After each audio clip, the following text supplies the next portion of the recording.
Добрый день, паважаныя дзеці, паважаныя бацькі.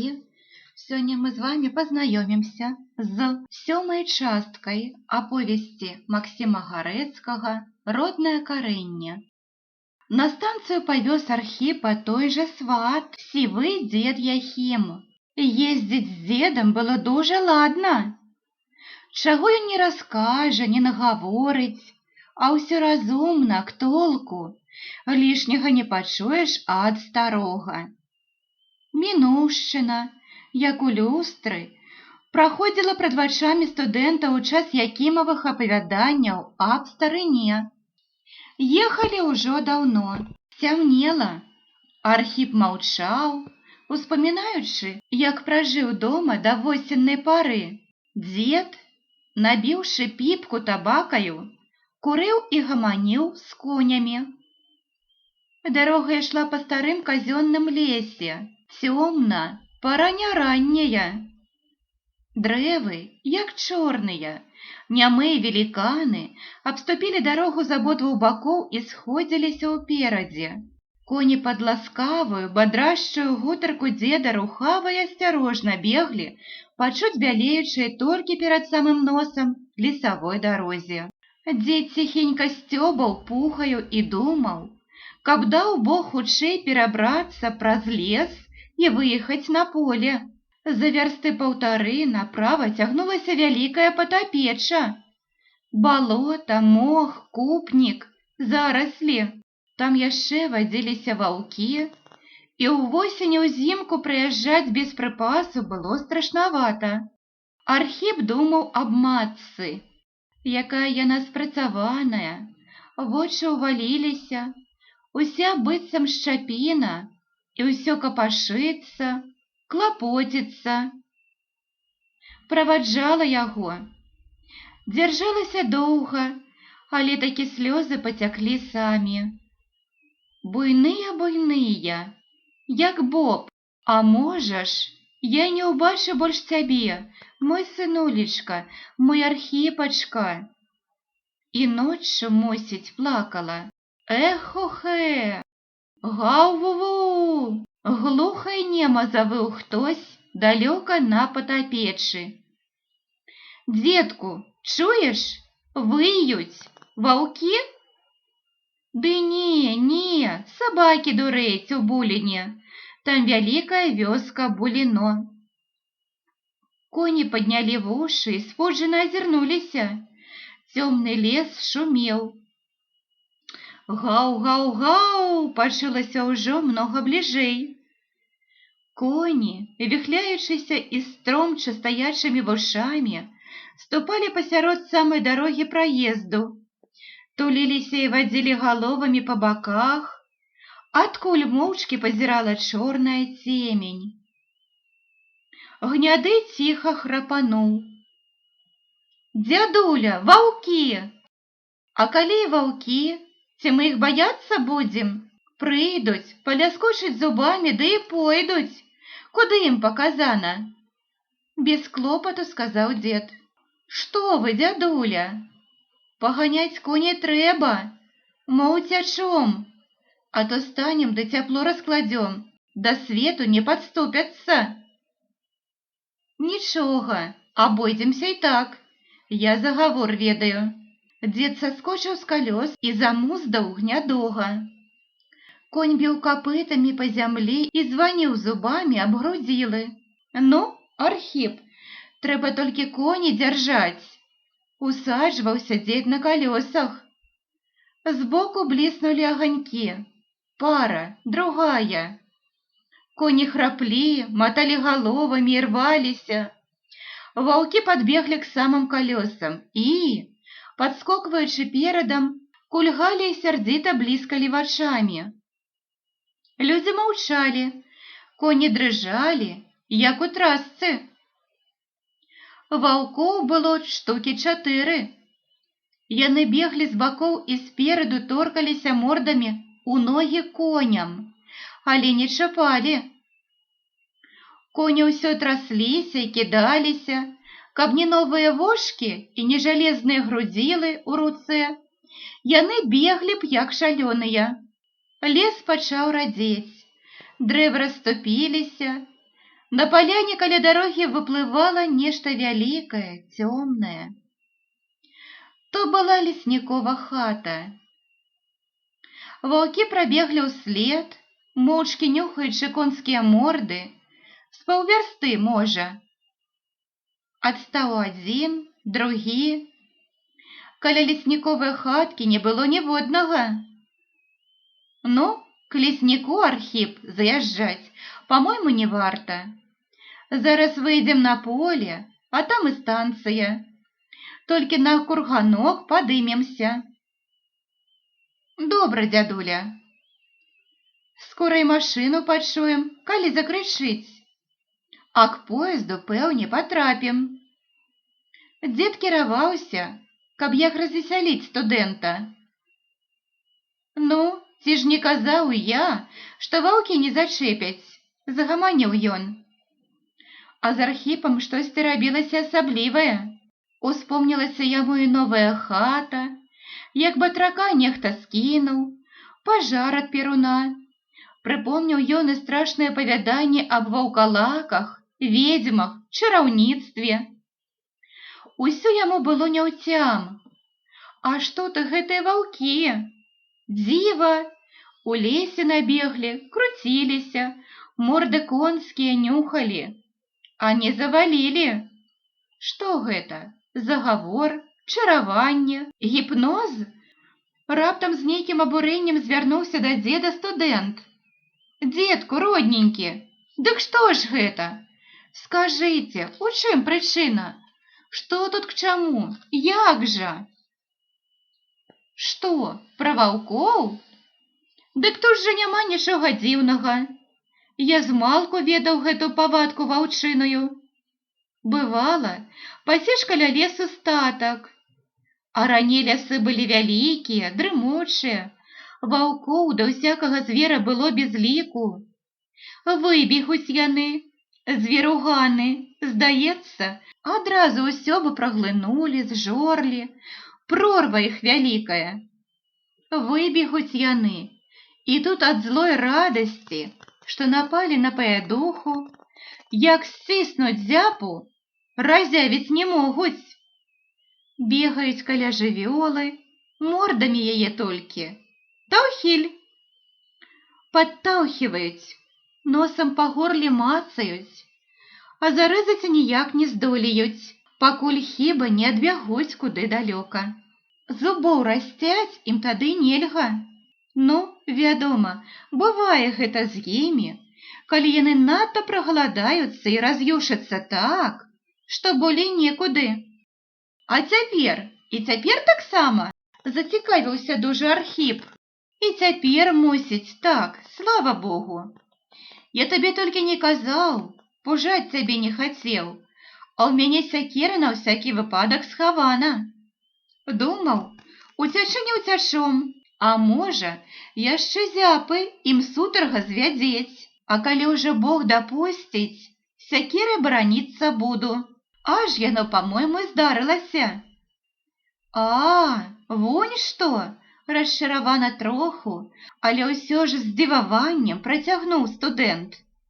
А ты б што думаў? Я ж не чараўнік які. Хе-хе. Дзядуля, а вы ж даеце веры чараўніцтву? Ай-ё! Ахвота табе гаварыць пра тое, пра што не трэба. А хто ж яго ведае? Ці мала чаго кажуць? Братка мой, усё адно адказу не даб'ешся. А думаць пачнеш, адно спакой згубіш. А, Божа! Дык няўжо ж так праз гэты, выбачайце, свінячы спакой калодаю гнілое жыццё пражыць і нічым не цікавіцца? Чаму? Я таго не кажу. Пэўне, без цікавасці, што за чалавек. Але гэта, мяне вудзівіць вучыцель Балазевіч. На ўсё адгадкі знайшоў хлапец. Бога няма, памрэш, згніеш, вось табе ўсё. Ну ці не дурны, а здаецца, і дзяцюк нічога сабе, рахманы. Дык як жа, дзедку? Як? А так, Што, колькі трэба, ведай, а ў вялікае не залазь, а то каб шыю, бывай, не скруціць. І не думай, што яно такое простае, што няма нічога. Вы, дзядуля, як былі маладзей, не казалі, мусіць, таго. А што маладзей? Як быў я маладзей, ішоў я раз апоўначы каля могілак, а была там свежая магіла. Надоечы пан Войт памёр. Даўся ён, гэты Войт, пры жыцці людзюхнам. Жорсткі чалавек быў, нікому не дараваў, няхай ужо свят ляжыць. І ўміраў доўга і страшна, памерці ніяк не мог, мучыўся дужа. Іду, значыцца, я сабе з качарэшкаю, адганяю думкі аб нябожчыку, а яны так і лезуць. Не гляджу туды, дзе гэта магіла, а нехта як падбівае. Зірні, зірні, што там? Не ўцерпеў я, скасіў вочы. Зірк, аж на магілцы, над насыпам. Белы, як у тумане, чалавек стаіць. Быццам той на пана Войта паходжы, да яго упадобі. Закалацілася ў мяне сэрца, ногі занямелі, валакуся як нежывы, дыхаць дай жа баюся. А тое дрыжыць, трасецца, як во паветра, калі ў пагодны дзень сонечны, толькі яно белае, быццам папера. Не ведаю, як я ўжо да хаты давалокся. Белых валасоў, праўда, заўтра знайшоў, хварэў ці мала, хадзіў як у воглуме. Дзед памаўчаў, студэнт прыціх, але запытаўся. Дык што? А што? Каб на другога, не ведаю, што было б. А я ўжо праз гадоў 20 ад пана Бялеўскага чуў, што траплялася гэткае бачыць і другім. Гавораць іншыя наўчоныя, што гэта, як пачынае чалавек у магіле ўжо тлець, дык з яго праз зямлю наверх выходзіць нешта. Забыўся названне. Ненаскае слова. І збіраецца ў кучу такую ж, якой формы чалавек быў, што там пахован. Фосфар хіба, ведаю. А можа і так, забыўся, наймення не помню. Працягнуў студэнт у задуменні. Можа, калі-небудзь і аба ўсім, што каля нас незразумелага, даведаюцца людзі. Бог ведае. Дзед замоўк, коні весялей пабеглі, бо лес далёка астаўся цёмнай грамадай адзадзе. А дзесьці справа, дужа далёка, галасіла машына. А вакзал быў недалёчка. Адно астанецца людзям навекі, святое загадкаю. Гэта тварэц наш найвышні. Каб не было дано людзям гэтай загадкі, не было б чалавецкага жыцця. Прапалі б людзі. Іш, які дзед, памысліў Архіп, недармажна збіраў поўную багаўню богамаленных кніжак. Нездарма ж у базыльянцаў некалі вучыўся ў Мсціслаўлі. А дзед у гэты час маўчаў, думаючы важную думу. Абразы мінулага луналі прад памаладзеўшым старыком. Ён, падумаўшы, загаманіў. Дык вось, Архіп, любы ты мой, бачу я, крэпка ў табе роднае карэнне наша, а мне, старому, уміраць трэба. Едзеш ты ў свет далёкі. Смерць мая з-за кургана ўжо смяецца. Мой не пабачымся болей. Дык вось, будзь ласкаў, звярні ты ўвагу на маю старыкоўскую гутарку. Першае, што скажу я табе, гэта чытай, галубец. У кніжках і ў разумных людзей пытайся, як жылі даўней нашы тутэйшыя людзі. Споўніш гэты загад, у жыцці не ашукаешся, будзеш ведаць, што рабіць трэба. І ніякая братка-чартаўня, ніякія, думаю, чорныя не змогуць сабе. А другое, часцей у роднае гняздзечка залятай, дык не будзе яно здавацца табе страшным. І не пабяжыш ты, спужаўшыся, уцякаць ад яго, калі часам пачуеш ад каго дурнога або цёмнага і скрыўджанага нараканні няправедныя, нахабшчыну на справу і працу тваю. І яшчэ дадам, не забывай ты ў горадзе, дай жа ў добрай таварыскай бяседзе за салодкімі напіткамі ды смачнымі дарагімі стравамі. Не забывайся ты запытаць у сябе, а можа, цяпер у каго скарынкі хлеба няма. І ведай тады, што адным енкам ды стагнаннем бядзе людской не паможаш. Помні, што каб другога вызваляць, трэба самому крэпкім быць, на сілы не ўпадаць, а то і самога затопчуць. Толькі ты не гневайся, што я табе наказы раблю. Што вы, дзядуля, мне так люба, лягчэй мне. А чартаўня? Можа, яна не такая незразумелая, як нам здаецца. Унукі нашы больш за нас ведаць будуць. А ўсё ж крыўдна, дзядуля, што людзі сляпыя такія. Гэта ў пары такой цяпер ты. А яшчэ горш тое, роста змалку сярод нас, цёмных, у лесе, дзе яшчэ мой дзед маліўся каля асінавага пня Богу Дублінскаму і Льінскаму. Вось яно гаворыць у табе.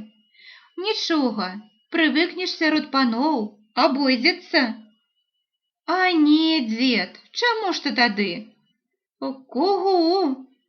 Загудзела машына, глушачы слова студэнта. В загоне стаяла станцыя, па насыпе бег пасажырскі поезд. У цёплых, добрых бягучых хатках ехалі людзі. Ехалі са сваім горам і радасцю. Чачах, чачах, стук, шпарка дужа грукаталі, чахалі. Чах-чах, ча-чах, стук. Тахалі колы, вялікія пад вагонамі. Падуў ціхі ветрык, заківаў лазу пад канаваю і траўку змірную прыдарожную.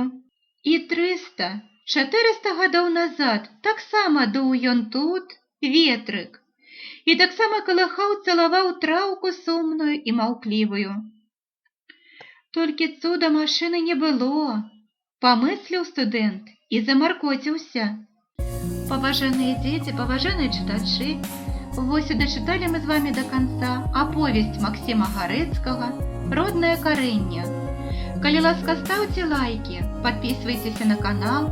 Дзякуй вам за увагу!